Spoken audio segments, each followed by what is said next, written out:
Hello and welcome to another update video about silver. What a pump today in the silver market. Highly interesting what happened here today.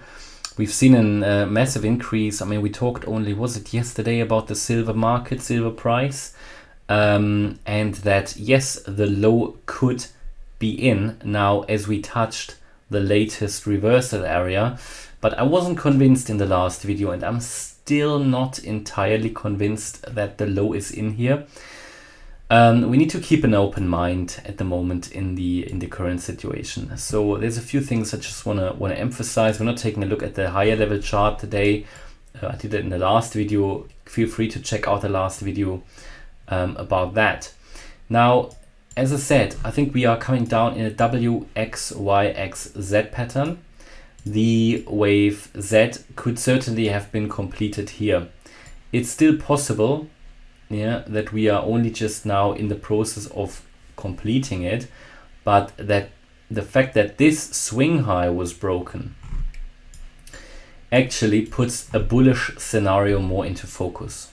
Yeah, we've broken above this significant swing high that is structurally very important, and also from an Elliott wave point of view quite important. We also broke above the 50-day moving average. So as already indicated here, the bullish scenario on the chart in the last video, that this would be a wave 1, we're coming down next in a wave 2, would be moving up in a wave 3, and so on. So we'll talk about a few things here now. First of all, let's focus on the bearish count. So in the bearish scenario, we'll still complete and carry on with our wave Z. We would get deeper into the green target area that we formulated. I mean, we touched it, so technically, as already emphasized in the last video, the low could have been in from the moment that when we touch this area, and this is always a reversal area, you know, and I mean, it's a huge one, but I gave you in this area 3 more specific targets. Now we turned around exactly at the beginning, yeah, without even going deeper into it, and that makes me skeptical about the bullish scenario, as we have really only touched that area. However, we've now broken above this key level here. Now, I'm still careful. So for me, of course, it could go higher. But for me, a key signal that we are getting into the bullish scenario is a breakout of the descending trend line here. 1, 2 touch points, and we are basically 3 touch points. We touched that level today nearly, yeah, reacted to it. And we haven't seen a strong reaction, though, not a strong one, only a weak one. So I would want to have a substantial breakout above that level to consider more and more significantly the bullish scenario. Okay. Reason is, again, as I said, that we've really only touched this area. However, definitely, you know, this could be an impulse that could be finished or getting close to being finished. It all depends now on the next pullback. So first of all, what would be the confirmations that we are really going higher here? First of all, we would want to break out above this descending trend line. That would be around about $20, yeah, $21. Then a move above the wave X. I mean, if we do that, this is really a strong indication that the low is in and that this wave 2 is over, and the wave Z was over. Especially if we move above the wave X, that the wave Z is in, yeah. So from here, we would then move higher, break that $20.83 level, and the $21.80 level, and then move higher from here. The next pullback will determine everything. I mean, we've now come into resistance, and that is a level from where we could pull back first, yeah?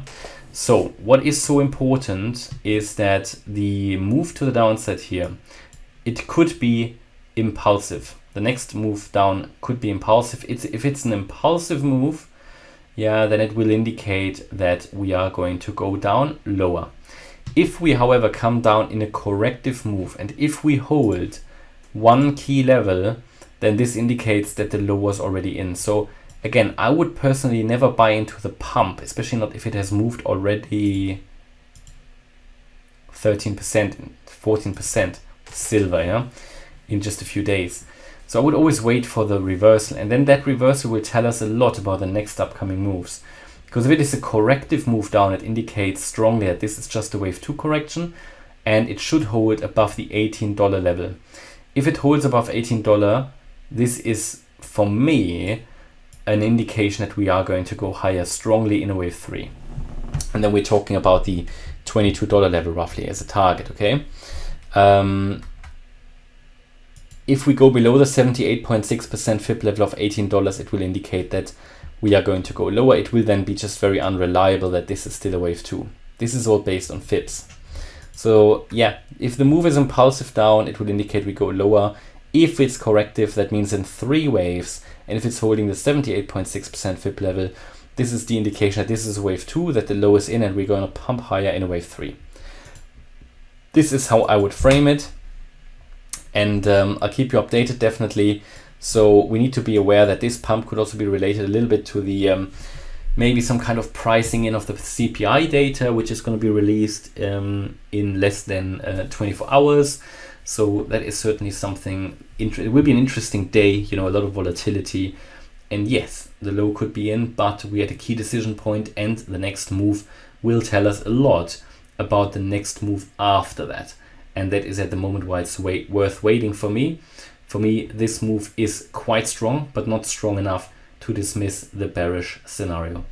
Okay, and that's my update about silver. So hopefully you liked the update. If you did, please hit the like button, leave a comment and subscribe. And if you really like the content, then also check out my main channel, More Crypto Online. Thanks a lot for watching. Bye bye.